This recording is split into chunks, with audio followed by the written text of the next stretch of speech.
ప్రభువైన యేసుక్రీస్తు వారి నామములో మరొకసారి వాయిస్ ఆఫ్ ట్రూ గాడ్ అనే మా యూట్యూబ్ ఛానల్ వీక్షిస్తున్న వీక్షకులందరికీ వందనములు సమర్పిస్తున్నామండి.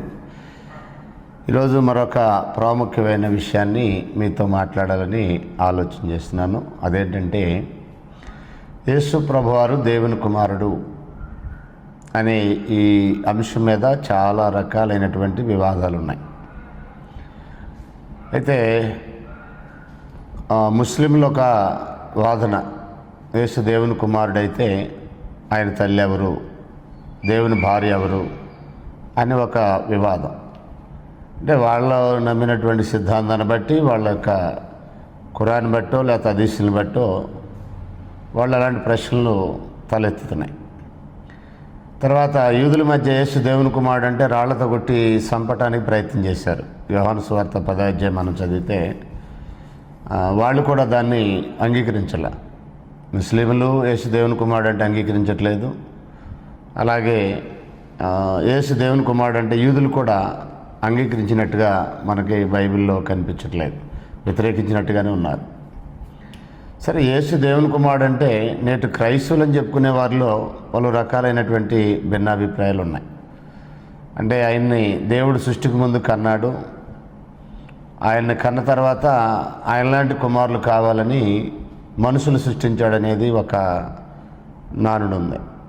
ఇది నేడు క్రైస్తవులు అని చెప్పుకునే వారి మధ్య ఉన్నటువంటి ఒక నానుడు. అంటే దాన్ని బట్టి యేసు ప్రభువారు ఆది లేనివాడు కాదు, ఆది ఉన్నవాడే, సృష్టికి ముందే దేవుడు సృజించాడు, తనకు తానుగా ఉన్నవాడు కాదని అర్థం వస్తుంది ఆ భాషలో.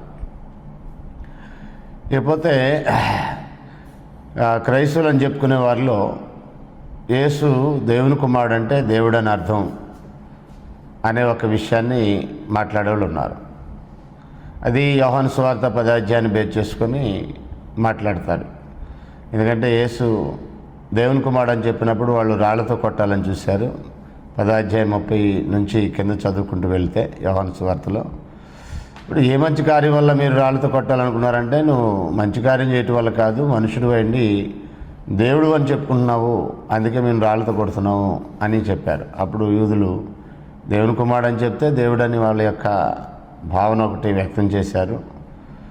తర్వాత ఈయన కూడా ఏమన్నాడంటే, మీరు దైవములని మీ గ్రంథంలో రాయబడలేదా, మీరు అందరూ సర్వోన్నతుని కుమారులని ఆయన కూడా కీర్తన గ్రంథంలో రాయబడినటువంటి 82వ కీర్తనలో రాయబడినటువంటి ఆ విషయాన్ని కోట్ చేసి మాట్లాడుతున్నాడు ప్రభు అయిన యేసు కూడా.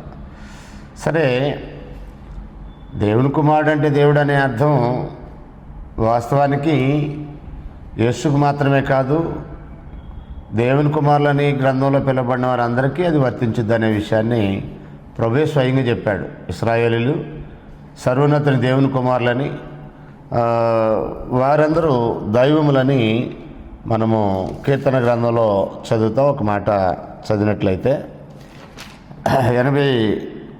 82వ కీర్తన 6వ వచనం చదువుతున్నాను. మీరు దైవములనియు మీరందరూ సర్వోన్నతుని కుమారులనియు నేనే సెలవిచ్చి ఉన్నాను అని అన్నాడు. సో దేవుని కుమారులైన ఇశ్రాయేలీయులందరూ దైవములని పిలువబడ్డారు. అక్కడ దేవుని కుమారుడైన యేసు దేవుడని అనబట్టలు ఇబ్బంది లేదు. కానీ వాస్తవానికైనా తనకు తానుగా ఉన్న దేవుడు సృష్టించబడినవాడు కాడు. ఆయన సమస్తాన్ని సృజించినవాడు. దేవుడు ఆయన లేకుండా ఏమీ చేయలే, ఆయన ద్వారానే సమస్తాన్ని సృజించాడని యోహాను సువార్త 1వ అధ్యాయం 1 నుంచి 3 వచనాల్లో రాయబడింది. సో ఇక్కడ ఒక విషయాన్ని మనం జాగ్రత్తగా గమనించాలి. దీని మీద పలు రకాలైనటువంటి భిన్నాభిప్రాయాలు ఉన్నాయి. ఈ మధ్య ఒక పెద్ద ఆయన, ఏలూరులో జాషువా గారు అని ఒక పెద్ద ఆయన ఉన్నారు. ఆయన ఒక వీడియో చేశారు. ఆయన అంటూ ఒక మీటింగ్లో ఒక క్లిప్ మాట్లాడాడు. ఆయన ఏం మాట్లాడారు ఒకసారి మీరు కూడా వినండి. పెద్దలు బి జాషువా గారు, ఏలూరు.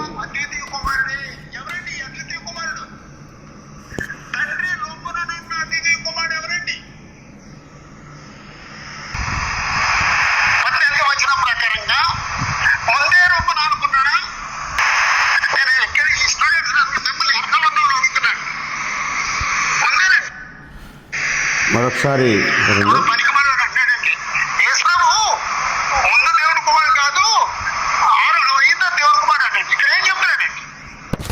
రైట్. ఏం మాట్లాడారో మీరు విన్నారు కదండి. ఎక్కడైంది అది? రైట్. ఎవరో పనికిమాలిన వాడు అనే ఒక పదాన్ని వాడారు.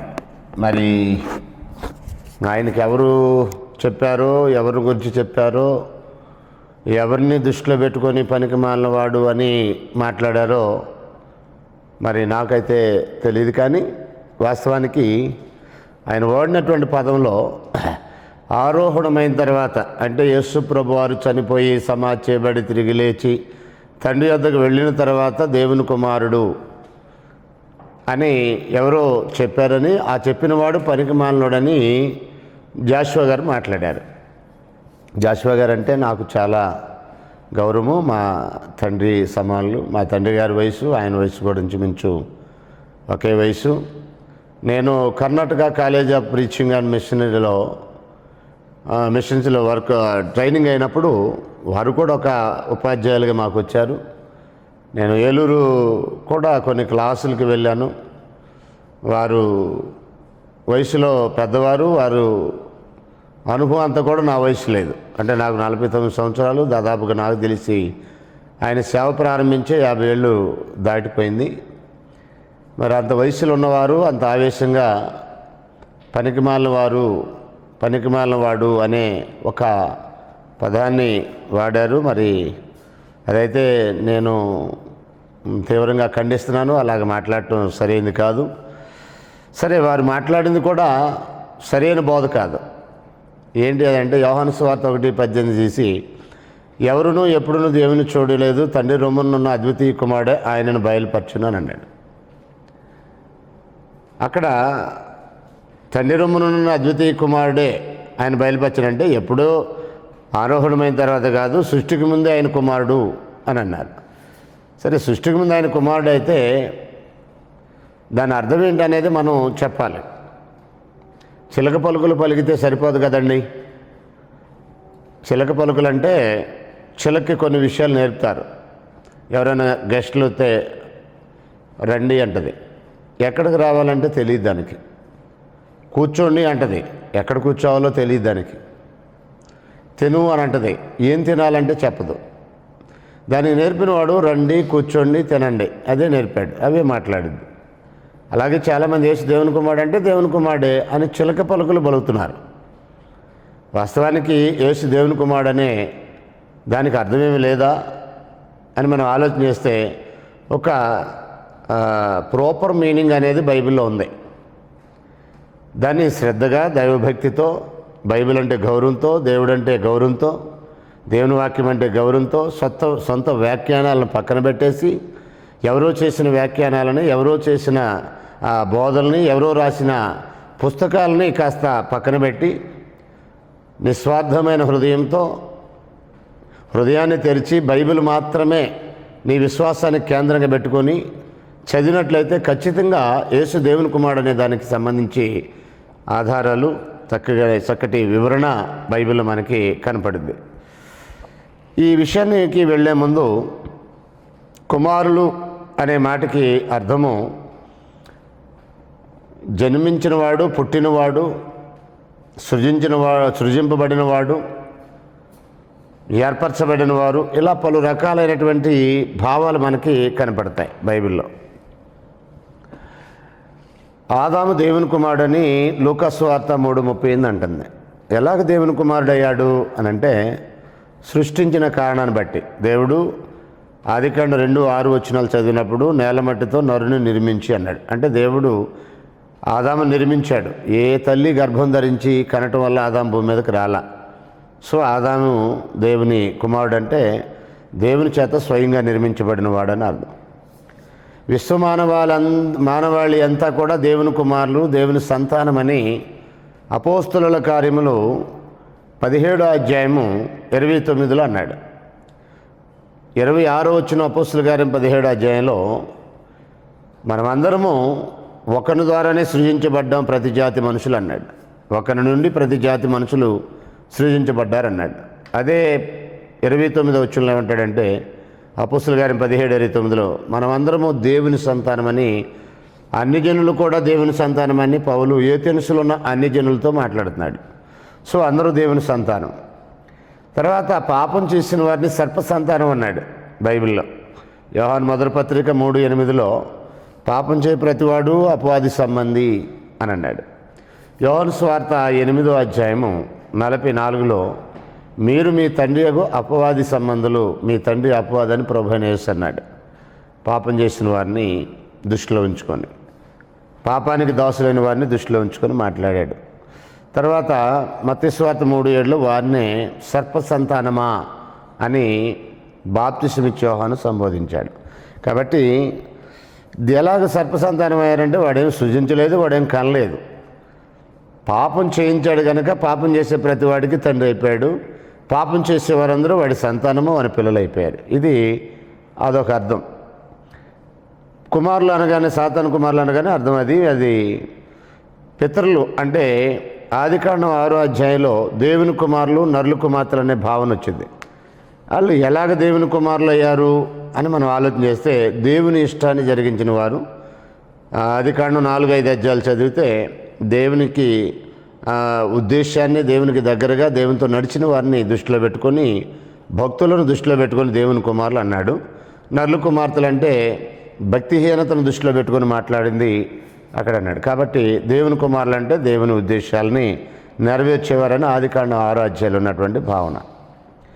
ఇక ప్రపంచ జనంలో నిర్గమాకాండం 19వ అధ్యాయంలో 5-6 వచనాలు చదివినప్పుడు ఇశ్రాయేలీల్ని సపరేట్ చేశాడు. నిబంధన బట్టి నేను మీకు దేవుడిని ఉంటాను అన్నాడు. అదే కాదు, మనం చదివిన 82వ కీర్తన 6వ వచనంలో ఇశ్రాయేలీలు దేవుని కుమారులై ఉన్నాడు, సర్వోన్నతుని దేవుని కుమారులై ఉన్నారు అనే మాటని మనం చదివాం కనుక వారందరూ కూడా ఇశ్రాయేలీలు దేవునికి కుమారులై ఉన్నారు. దేనిని బట్టి అంటే వారికి సీనాయి పర్వతం యొద్ద ఆ చేసిన నిబంధన ఏదైతుందో ఆ నిబంధన వాళ్ళు గైకున్నట్లయితే, నా నిబంధన మీరు గైకుంటే నేను మీకు దేవుడిని ఉంటాను, తండ్రిని ఉంటాను, మీరు నాకు కుమారులై ఉంటారనే విషయం మాట్లాడాడు. ఇకపోతే క్రైస్తవులు దేవుని కుమారులు అని అన్నాడు. అంటే క్రీస్తు యేసునందు దత్తత స్వీకారం ద్వారా ఎఫెసీ పత్రిక 1వ అధ్యాయము 4-6 వచనాలు, రోమపత్రిక 8వ అధ్యాయము 28-30 వచనాలు దేవుని సంకల్పాన్ని బట్టి క్రీస్తు యేసునందు దత్తత స్వీకారము ద్వారా వీరందరూ కూడా దేవునికి క్రైస్తవులు కుమారులు కుమార్తెలు అన్నాడు. చీకటిలో నుంచి వెలుగులోకి పిలువబడిన వారిని నేను వారికి దేవుడినై ఉంటాను, వారు నాకు కుమారులు కుమార్తెలు ఉంటారని కొరింథీయులకు రాసిన 2వ పత్రిక 6వ అధ్యాయం 14-20 వచనాల్లో మనం ఈ విషయాలు చదువుతాం. కాబట్టి క్రైస్తవులు దేవుని కుమారులు అంటే క్రొత్తగా జన్మించడం ద్వారా నూతన సృష్టిని బట్టి వారిని దేవుడు క్రీస్తు యేసునందు జగత్తు పునాది వేయబడక మునిపే ఏర్పరచుకున్నాడు. కాబట్టి వారు దేవుని చేత ఏర్పరచబడిన వంశము, దేవుని సొత్తైన ప్రజలు, దేవునికి కుమారులు కుమార్తెలు అన్నాడు. ఆదాము నుండి సృష్టించిన దాన్ని బట్టి మనుషులందరూ దేవుని సంతానమే. ఇశ్రాయేలీలు దేవుని స్పెషల్గా కుమారులు, క్రైస్తవులు నేడు దేవునికి స్పెషల్గా కుమారులు కుమార్తెలై ఉన్నారు. ఇకపోతే ఈ అన్నీ కూడా ఒకే మీనింగ్ కాదు. ఆదాము దేవుని కుమారుడు అనే అర్థం వేరు, విశ్వమాని వాళ్ళంతా దేవుని సంతానం అనేది అర్థం వేరు, మనుషులు పాపం చేయడం ద్వారా సర్ప సంతానం అనేది అర్థం వేరు, పితరులు అంటే ఆదికాండం 6వ అధ్యాయంలో దేవుని కుమారులు అనే దానికి అర్థం వేరు, ఇశ్రాయేలు దేవుని కుమారులు అనే దానికి అర్థం వేరు, అలాగే క్రైస్తవులు దేవుని కుమారులు అనే దానికి అర్థం వేరు. ఇంకా మనం ఆలోచన చేసినట్లయితే క్రీస్తు అబ్రహాము కుమారుడు లేక అబ్రహాము సంతానం అని పిలువబడ్డాడు. ఆదికాండం 22:18 నీ సంతానము వలన భూలోకంలోని సమస్త జనులను దీవించదును, ఆశీర్వదిస్తాను అన్నాడు దేవుడు. ఆ సంతానము గలతీ 3:16 ప్రకారం యేసుక్రీస్తు అని అన్నాడు. అంటే అబ్రహాము సంతానం యేసు ప్రభు అని చెప్పాలి ఆ వచనాలు బట్టి.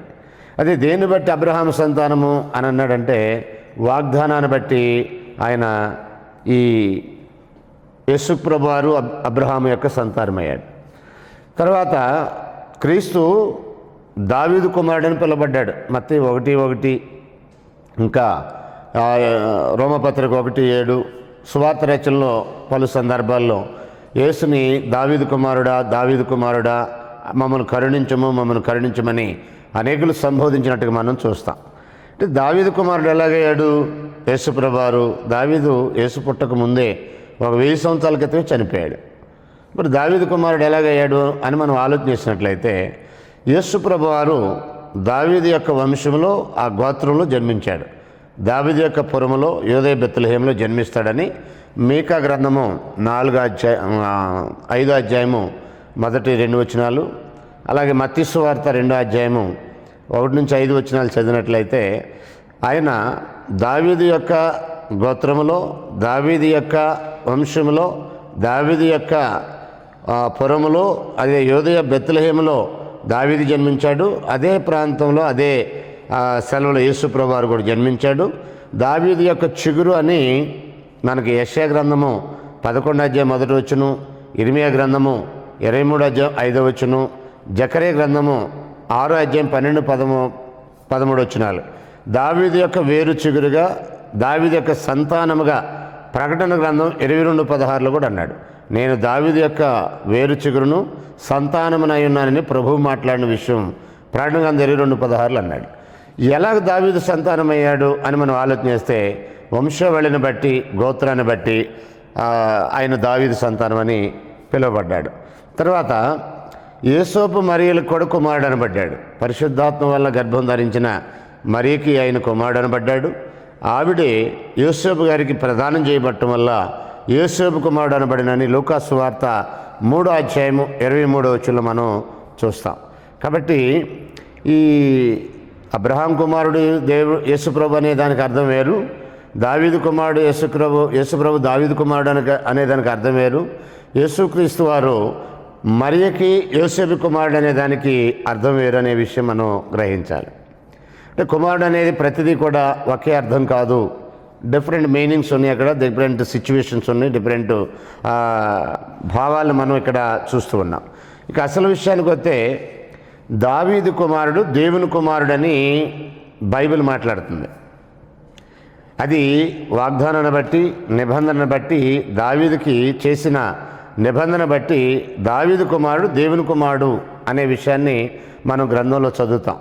సమూయేలు గ్రంథము 2వ గ్రంథము 7వ అధ్యాయము 12-14 వచనాల వరకు మనం చదివితే దావీదుతో దేవుడు ప్రామిస్ చేస్తున్నాడు. ఏమనంటే, నీ కుమారుడిని నా కుమారుడుగా నేను ఏర్పరచుకున్నాను అని అన్నాడు. ఈ విషయాన్ని దినవృత్తాంతాల మొదటి గ్రంథము 29వ అధ్యాయము 6వ వచనంలో కూడా తెలియజేశాడు. నేను నీ కుమారుడైన సొలొమోను ప్రత్యేకంగా ఏర్పాటు చేసుకున్నాను, నేను అతనికి తండ్రినై ఉంటాను, అతను నాకు కుమారుడై ఉంటాడు అన్నాడు. వాస్తవానికి ఈ ప్రవచనం ఒక సొలొమోనుతోనే ముగియదు కాదు. సొలొమోను తర్వాత ఆ సింహాసనం మీద కూర్చున్న వాళ్ళందరూ కూడా యెహోవా రాజ్య సింహాసనం మీద కూర్చొని దేవుని పక్షాన దేవుని కుమారులుగా ప్రజలను ఏలేవారై ఉంటారు. ఇది అక్కడ ఉన్నటువంటి విషయం. ఇది ఎలా మనం చెప్పగలమనంటే, హెబ్రీయులకు రాసిన పత్రిక 1వ అధ్యాయం 1-6 వచనాలు చదివితే దేవుడు క్రీస్తుని గురించి మాట్లాడుతూ 2 ప్రవచనాలు మాట్లాడాడు అక్కడ. ఏంటి ఆ 2 ప్రవచనాలు అంటే, సమూయేలు రాసిన 2వ గ్రంథము 7వ అధ్యాయము 14-16 వచనాలు మాట్లాడాడు. ఏమిటంటే, నేను అతనికి తండ్రినై ఉంటాను, అతడు నాకు కుమారుడై ఉంటాడనే విషయాన్ని హెబ్రీ రచయిత మాట్లాడటం జరిగింది. తర్వాత సింహాసనాన్ని బట్టి ఆయన కుమారుడు అంటే దావీదు సింహాసనం మీద కూర్చునేవాడు దేవునికి కుమారుడుగా పిలువబడతాడు. ఇది మనం గ్రంథంలో స్పష్టంగా చూస్తాం.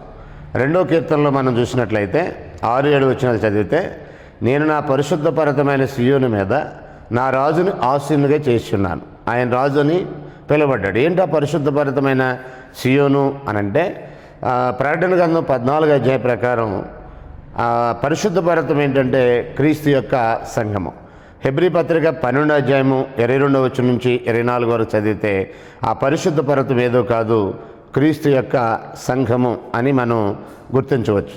ఆ పరిశుద్ధ పర్వతమైన సీయోను మీద రాజు ఎవరు అనంటే, నేను అతనికి తండ్రినైందును, నేడు నేను నిన్ను కనియున్నాను, నీవు నా కుమారుడివి అనే విషయాన్ని 2వ కీర్తన 6-7 వచనాలు చాలా క్లియర్గా చెప్పాడు. ఎవరు ఈ 2వ కీర్తన 6-7 వచనాల్లో రాయబడిన ఆ కుమారుడు, ఆ పరిశుద్ధ పర్వతం మీద రాజుగా కూర్చునే ఆ కుమారుడు ఎవరు అని మనం ఆలోచన చేసినట్లయితే అది కూడా చాలా క్లియర్గా అపోస్తుల కార్యం 13వ అధ్యాయం 32వ వచనంలో యేసు ప్రభువారని మాట్లాడారు. ఇదే విషయాన్ని హెబ్రీ పత్రిక 5:5లో కూడా, హెబ్రీ పత్రిక 5వ వచనంలో కూడా ఆ కుమారుడు ఎవరో కాదు, 2వ కీర్తనలో రాయబడింది యేసు ప్రభువారే అని మాట్లాడాడు. అంటే యేసు ప్రభువారు దావీదు సింహాసనం మీద కూర్చుంటాడు, పరిశుద్ధపరితమైన క్రీస్తు సంఘం మీద ఆయన రాజుగా ఉంటాడు అనే విషయాన్ని మాట్లాడాడు. ఈ విషయాన్ని ఆయన దేవదూత ద్వారా డిక్లేర్ చేశాడు.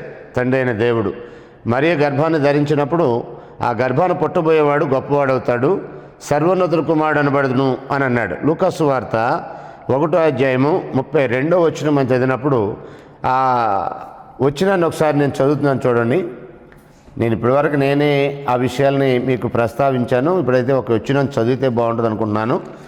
మనకి టైం ఎక్కువగా వీడియో లెంత్ పెరగకుండా ఉండాలని నేను సాధ్యమైనంత వరకు షార్ట్కట్లో మాట్లాడటానికి ప్రయత్నం చేస్తున్నాను. అయినా వచనాలు ఇస్తున్నాను కనుక వీడియోని కనుక మరొకసారి రిమైండ్ చేసి మీరు 1, 2, 3 సార్లు చూడవచ్చు. విషయం ఏమైనా ఎక్కడైనా నేను తప్పుగా మాట్లాడితే మీరు నన్ను ప్రశ్నించవచ్చు, ఇబ్బంది ఏమీ లేదు. లూకాసు వార్త 1వ అధ్యాయం 32వ వచనంలో ఆయన గొప్పవాడై సర్వోన్నతుల కుమారుడు అనబడును, ప్రభువైన దేవుడు ఆయన తండ్రి అయిన దావీదు సింహాసనం ఆయనకి ఇచ్చును అని అన్నాడు. కాబట్టి ఆయన తండ్రి అయిన దావీదు సింహాసనం ఆయనకి ఇచ్చును. ఎప్పుడు ఇస్తాడు ఆయనకి దావీదు సింహాసనం అంటే గొప్పవాడైనప్పుడు అన్నాడు. ఆయన ఎప్పుడు గొప్పవాడయ్యాడు అనేది మనం ఆలోచన చేసినట్లయితే చనిపోయి సమాధి చేయబడి తిరిగి లేచిన తర్వాత ఆయన చెప్పాడు మత్తయి సువార్త 28వ అధ్యాయం 18-19లో మీరు సమస్త జనులను శిష్యులుగా చేయండి, పరలోకమందును భూమి మీద నాకు సర్వాధికారము ఇవ్వబడింది అన్నాడు. పౌలు ఫిలిప్పీలకు రాస్తూ ఆయన గురించి మాట్లాడుతూ ఫిలిప్పీ పత్రిక 2వ అధ్యాయం 9వ వచనంలో ఆయన చేసిన త్యాగాన్ని బట్టి దేవుడయ్యండి, దేవునితో సమానుడయ్యండి, మనుషుడిగా పుట్టి దాసుని స్వరూపం ధరించుకొని రిక్తునిగా చేసుకొని తను తాను తగ్గించుకున్న కారణం చేత పరలోకమందు ఉన్నవారిలో కానీ భూమి మీద ఉన్నవారిలో కానీ భూమి కింద ఉన్నవారిలో కానీ ప్రతి వారి మోకాలు యేసు నామమున వంగునట్లు ప్రతి వారి నాలుక తండ్రి అయిన దేవుని మహిమార్థమై యేసుక్రీస్తుని ప్రభువుని ఒప్పుకున్నట్లు అన్ని నామాల కంటే పైనామాన్ని ఆయనకు అనుగ్రహించి అందరికంటే పైనామా ఆయనకి ఇచ్చాడంటే అధికారం ఇచ్చాడు. పరలోకంలో భూలోకంలో మృతుల్లోకంలో కూడా సర్వాధికారము యేసు ప్రభువారికి ఇచ్చాడు. మనం కొరింథీ రాసిన మొదటి పత్రిక 15వ అధ్యాయం 24 నుంచి 29 వరకు చదివితే సమస్తాన్ని అప్పగించాడు దేవుడు అని రాయబడింది.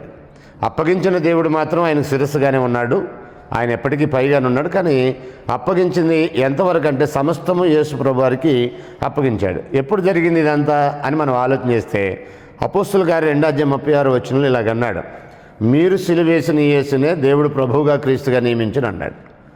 ఆయన చనిపోయి సమాధి చేయబడి తిరిగి లేచి తండ్రి దగ్గరికి వెళ్ళిన తర్వాత 10 రోజుల తర్వాత సుమారుగా పరిశుద్ధాత్మ అపోస్తుల మీద కుమ్మరించబడటం, దేవుడు దావీదు చేసినటువంటి వాగ్దానం ఏదైతుందో దాని అంతటిని కూడా పేతురు వివరించాడు.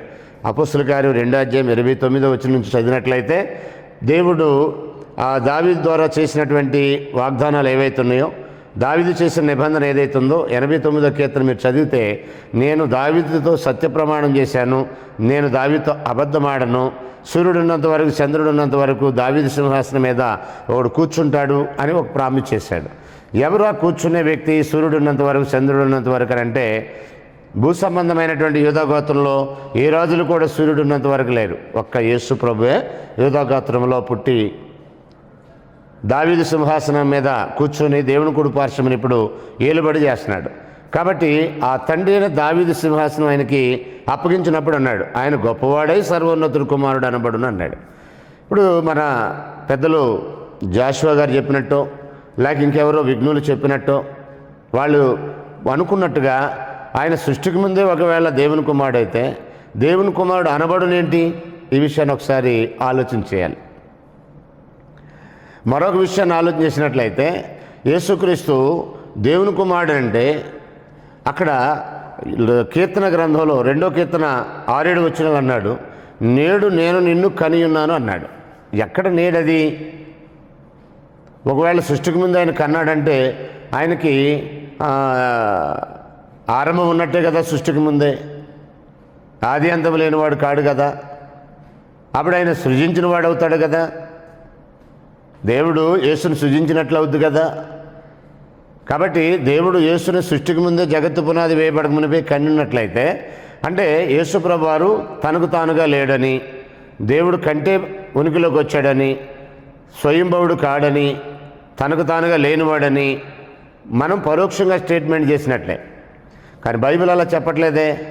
బైబిల్ చాలా స్పష్టంగా చెప్తుంది, ఆది యందు వాక్యమును, వాక్యము దేవుని యొద్దనును, వాక్యము దేవుడయ్యుండెను, దేవుడు అయ్యున్నాడు, సృజించబడలేదు. ఆయన కలిగి ఉన్నదేది ఆయన లేకుండా కలగలేదు, సమస్తము ఆయన మూలంగా కలిగిన అన్నాడు. అంటే కలిగి ఉన్న వాటిలో ఆయన లేడన్నాడు. అప్పుడు దేవుడు సృష్టికి ముందు వేసినకు అన్నట్లయితే కలిగినవాడు కదా, కలగజేయబడినవాడు కదా.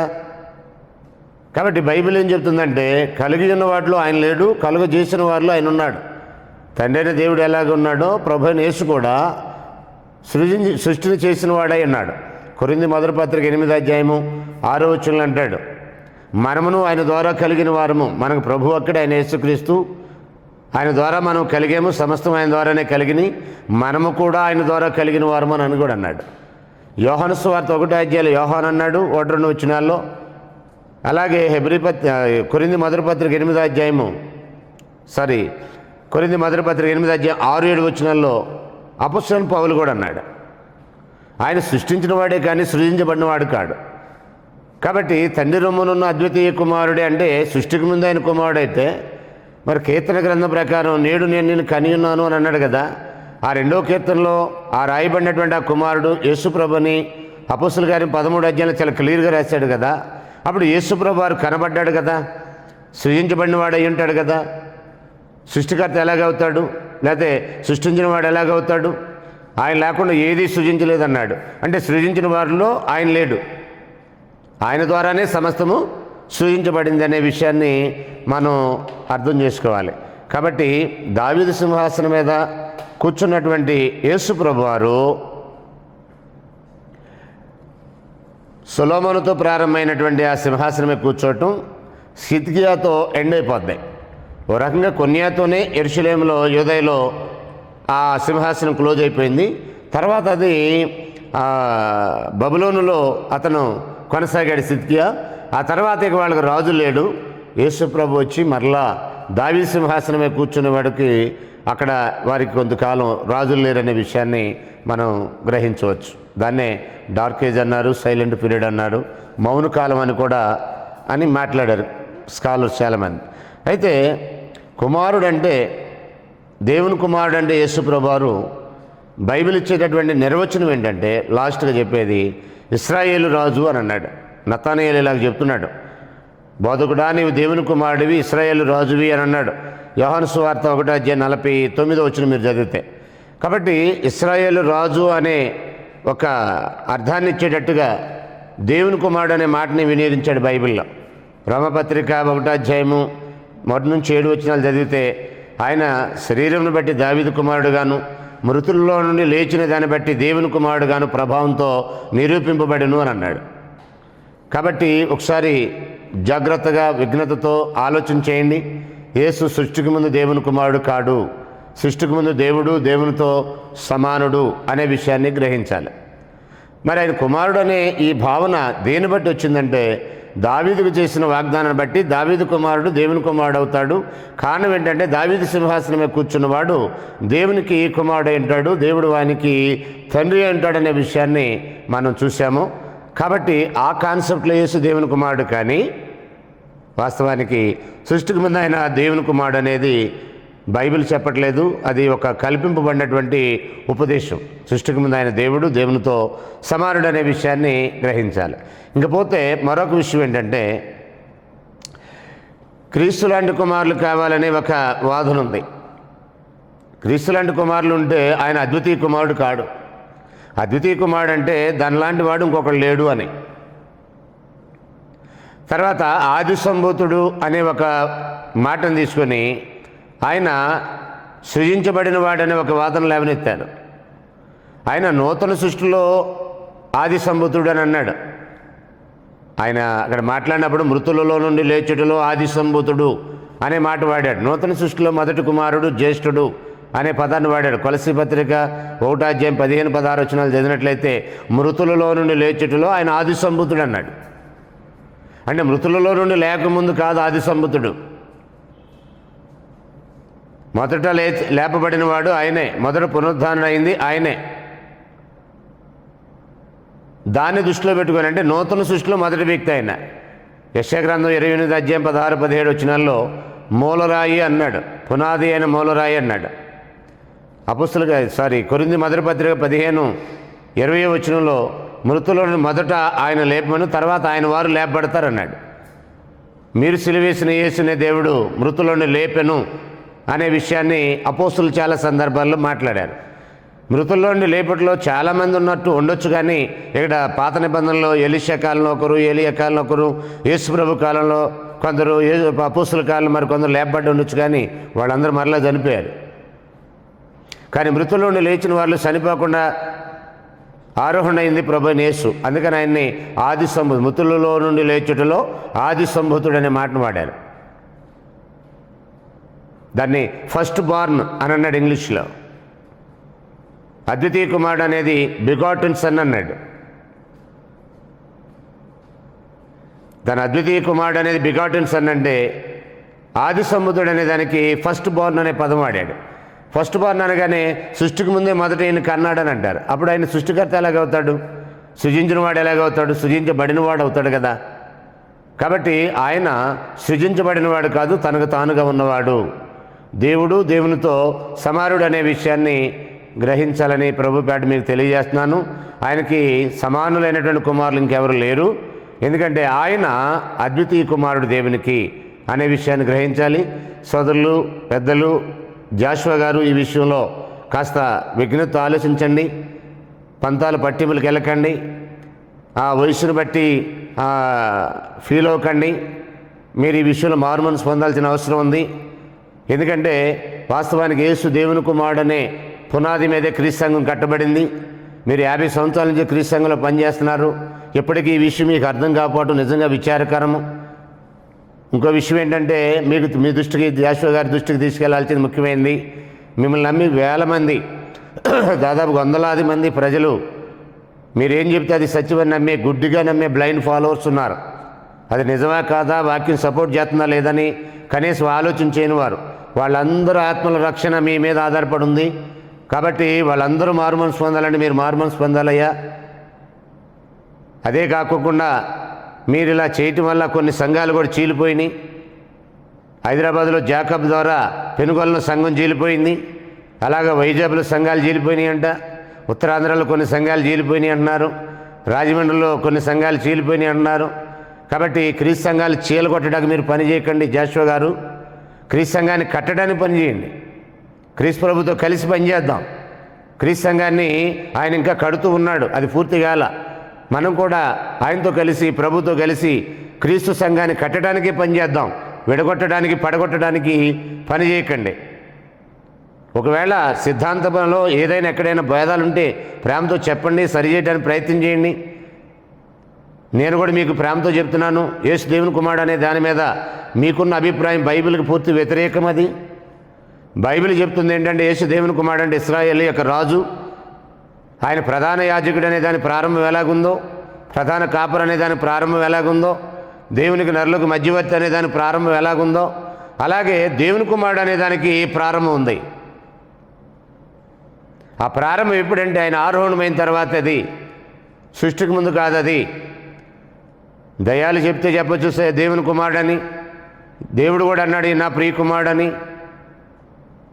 ప్రధాన యాజకులు అన్నారు ఈయన దేవుని కుమారుడని. సైనికులు అన్నారు ఆయన దేవుని కుమారుడని. అవన్నీ కూడా ఏంటంటే ప్రాపర్టీకి పాస్ట్ అంటారు దాన్ని. ప్రాపర్టీకి పాస్ట్ అంటే భవిష్యత్తులో ఖచ్చితంగా ఈయన చేపట్టబోయే ఒక పనిని ఉద్దేశించి మాట్లాడినాయి. ఉదాహరణకు ఆయన అన్నాడు, పిలాతు అడిగినప్పుడు యోహాను సువార్త 18:36లో, నీవు రాజువారంటే అవును నువ్వు అన్నట్టు నేను రాజునే అన్నాడు. కానీ ఆయన ఎప్పుడు రాజు అయ్యాడు? అపోస్తుల గారు 2:36 ప్రకారం ఆయన పట్టాభిషేకం జరిగిన తర్వాత కదా రాజు అయింది. మహారుద్రుడగు వాని సముఖానికి వెళ్ళిన తర్వాత కదా. దానియేలు గ్రంథం 7:13 ప్రకారం ఎప్పుడు వెళ్ళాడు? అక్కడ చనిపోయి సమాధి చేయబడి ఆరోహణ వెళ్ళిన తర్వాత, ఆయనకు పట్టాభిషేకం జరిగిన తర్వాత ఆ కార్యక్రమాన్ని చూసి వచ్చిన పరిశుద్ధాత్ముడు అపోస్తులకు బయలుపరిచితే, మీరు సిలువేసిన యేసునే దేవుడు. పరిశుద్ధాత్ముడు తెలియజేసిన సమాచారం ఏంటంటే, మీరు సిలువేసిన యేసునే దేవుడు ప్రభువుగా క్రీస్తుగా నియమించును అన్నాడు. కాబట్టి ఎప్పుడు నియమించాడు ఆయన అని అంటే, సృష్టికి ముందు కాదది. ఆ నియామకం ఆరోహణ అయిన తర్వాత జరిగింది. కాబట్టి యేసు దేవుని కుమారుడు అనేది ఆయన చనిపోయి సమాధి చేయబడి తిరిగి ఆరోహణ అయిన తర్వాతే నీవు నా కుమారుడివి, నేడు నేను నిన్ను కని ఉన్నాననే విషయాన్ని దేవుడు ఆయనతో మాట్లాడిన ఆ సందర్భాన్ని గురించి మాట్లాడారండి. కాబట్టి మీరు తప్పుదావులోకి వెళ్ళి చాలామందిని తప్పుదావులో నడిపించొద్దు. ఇది చాలా ప్రమాదకరమైంది. మిమ్మల్ని గురించి, మీ బాధ గురించి జాగ్రత్త పడండి. ఇలాగ మిమ్మల్ని, మీ బాధ విని వారిని రక్షించుకుని వారు అయి ఉంటారు. లేదైతే మీకు మీ బాధ వినేవారు కూడా చాలా ప్రమాదమని పెద్దలు, తండ్రి సమానులైనటువంటి బి జాషువా గారు ఏలూరు క్రీస్తు సంఘంలో పనిచేస్తున్న పెద్దలకి నేను హితోపదేశం పలుకుతున్నాను. అయ్యా, మీరు మారు మనసు పొందండి. లేకపోతే చాలామంది యవనస్తులు మిమ్మల్ని బట్టి పాడైపోతున్నారు. సంఘాలు చీలిపోతున్నాయి, సంఘాలు పాడైపోతున్నాయి. మీరు అనుకుంటున్నారు ఎక్కడికి వెళ్ళినా 200 మంది, 300 మంది, 500 మంది, 1000 మంది కూడుతున్నారంటే మంచి పని చేస్తున్నారని. ఆ లెక్కొస్తే మతశాఖల్లో వేల మంది కూడుతున్నారు. అది కూడా రైట్ అయిపోద్దా? జనం కూడుతున్నారని సత్యం కాదండి. పెద్ద పెద్ద బిల్డింగ్లు కడుతున్నామని సత్యం కాదండి. లక్షలాది రూపాయల ఆదాయం ఉందనేది సత్యం కాదండి. మతశాఖల్లో ఎంతకంటే పెద్ద బిల్డింగ్లు కడుతున్నారు, అంతకంటే ఎక్కువ జనం ఉన్నారు, ఎందుకంటే ఎక్కువ లక్షలాది రూపాయల ఆదాయాలు వాళ్ళకు కూడా ఉన్నాయి. కాబట్టి వాటిని బట్టే సత్యమని మీరు అనుకుంటే జాషువా గారు కానీ, ఆయన చుట్టూ ఉన్నటువంటి ప్రజలు కానీ, ఇంకొంతమంది అమాయక సువార్థికులు, ఈ హైదరాబాద్లో జాకబ్ లాంటి సువార్థికులు ఎవరైతే ఉన్నారో వాళ్ళందరూ కూడా నేను హితోపదేశం చెప్తున్నాను. బ్లైండ్గా నమ్మకండి. యేసు దేవుని కుమారుడు అనే సత్యం మీద క్రీస్తు తన సంఘాన్ని కడుతున్నాడు. అసలు ఆ విషయమే మీకు అర్థం కాకపోతే, యేసు దేవుని కుమారుడు అనే విషయమే మీకు అర్థం కాకపోతే, ఇంకా సిలక పలుకుల దగ్గరే మీరు ఉన్నట్లయితే, ఆగిపోయినట్లయితే చాలా ప్రమాదాలు ఉన్నారు సోదరులారా. కావాలంటే దీని మీద ఒక చర్చ ఏర్పాటు చేయండి. ప్రేమతో కూర్చొని చర్చిద్దాం. ఈ విషయాన్ని నేను బెంగళూరు జాకబ్ గారికి చెప్పాను. ఈ విషయం నేను తాడేపల్లిగూడెం సహదేవ్ గారికి చెప్పాను. రేహోపర్ అనే ఒక అమెరికన్ వచ్చినప్పుడు తాడేపల్లిగూడెంలో నేను చాలా క్లియర్గా ఒక అరగంట దీని మీద యేసు దేవుని కుమారుడు అంటే ఏంటనేది మాట్లాడాను. పర్సనల్గా సహదేవుడు గారి ఆఫీసులో సహదేవుడు గారితో, అలాగే జాకబ్ గారితో కూడా మాట్లాడాను. అయ్యా సహదేవ్ గారు, మీరు కూడా మారు మనసు పొందాలి. జాకబ్ గారు అంటే ఎలాగ లేరు ఇప్పుడు, ఆయన విషయం అని వదిలేస్తే, ఇప్పుడు ఎవరైతే యేసు దేవుని కుమారుడు అనే దాని మీద స్పష్టత లేదో ఒక ప్రేమతో కూడిన చర్చా వేదికను ఏర్పాటు చేయండి. తప్పకుండా మనం కూర్చొని ఒక నిర్ణయానికి వద్దాం. మనందరూ క్రీస్తుతో కలిసి ఆయన సంఘం యొక్క క్షేమాభివృద్ధి కొరకు పాటుపడదాం. క్రీస్తు సంఘాలు చీల్చడానికి పని చేయకండి. క్రీస్తు సంఘాలని కట్టడానికే, క్రీస్తు ప్రభుతో కలిసి పనిచేయడానికే మీరు వాడబడాలని జాషువా గారికి, ఆయన చుట్టూ ఉన్నటువంటి ఇంకెవరైతే సువార్థికులు, అమాయకులు ఉన్నారో వారికి, సంఘ సభ్యులకు కూడా నేను హితోపదేశం పలుకుతూ ముగిస్తున్నాను. మీ అందరికీ కూడా వందనములు.